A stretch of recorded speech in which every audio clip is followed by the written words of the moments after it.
Manivým úsměvem je tady se mnou ve studiu. Vítej, Patricie. Děkuju. Jsem rád, že jsi přišla. Děkuju. Vypadáš spokojeně. Jsme se nějaký čas neviděli, totiž musím říct divákům, ale vypadáš spokojeně, tak co je nového v tvém životě? Děkuju, no ona to není úplná novinka, ale v červnu jsem dodělala školu, což už je nějaký ten pátek, tak to mi spadl velký kámen ze srdce. A mám pejska doma úžasnýho, který mě jako dělá hroznou radost, už mám přes rok.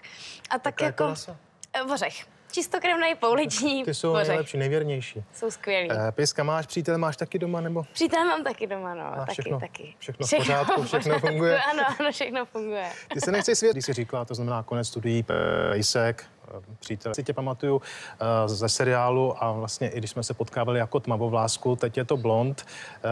To bývá v seriálech a vůbec v televizi vždycky velký problém u žen. Je pravda, že jsem to musela zkonzultovat s vedením a museli jsme naplánovat, kdy ta změna proběhne, protože samozřejmě já jsem bývala vždycky blond, pak jsem byla 4 roky tmavovlasá a teď jsem se vlastně vrátila ke své přírodní barvě. Takže když jsme měli tu letní pauzu přes prázdniny, tak jsem šla pomalu postupně. Já se vždycky někdy tak jako z legrace ptám, že jaká je původní barva těch vlasů. Tak ty máš tohle, to je tvoje původní barva. Já tomu říkám... nevím, jestli to můžu říct. Počuraná sláma teda, když to jako, abych to neříkala úplně vulgárně, jak to říkáš. Takže jakoby moje originální barva je taková jako nijaká. Když jsem byla malinká, tak jsem byla blondýnka jako vyloženě, ale samozřejmě čím jsem byla starší, tím to tmavlo a pak jsem byla takový ani blond, ani tmavá, tak počuraná sláma. Já to mám pořád stejný. Ale máš dobrý, máš výhodu. A zase na vyjadřují a schází se k tomu úplný koncílium.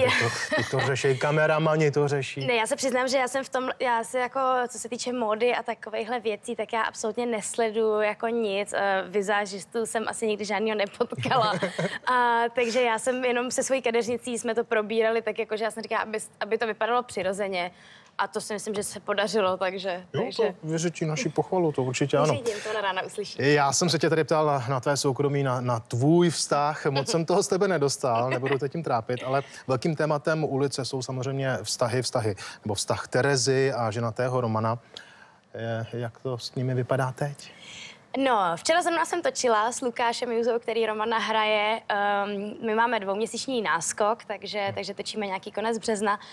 A jako vlastně se toho moc nezměnilo, my pořád řešíme tu manželku, protože samozřejmě, já to říkám pořád dokola, ale ono to tak je, ona se ho samozřejmě nechce vzdát, takže se ho drží a mají spolu ty děti, takže pořád ona to hraje buď přes děti, že jo, takže my pořád řešíme jenom děti a Danielu, takže na ten náš vztah vlastně nezbývá tolik času, ale občas se tam najdou ty momenty, kdy je vidět, že se mají rádi a jako vlastně hrozně chtějí, aby to fungovalo, ale furt jim ten život hází nějaký klacky pod nohy, nebo teda spíš ta jeho manželka. Ale to je otázka, která by se měla směřovat asi spíš na scénáristy, ale ona je hodně trpělivá, takže se obávám, že ještě pořád. Já si myslím, že ona pořád doufá, že to jako dobře dopadne, což já. A co znamená dobře dopadnout? No, že spolu budou, že manželka přestane otravovat a budou mít. Špatná manželka. Patricie, díky, ať se ti daří. Jsem rád, že jsi přišla. Tobě také děkuju za pozvání.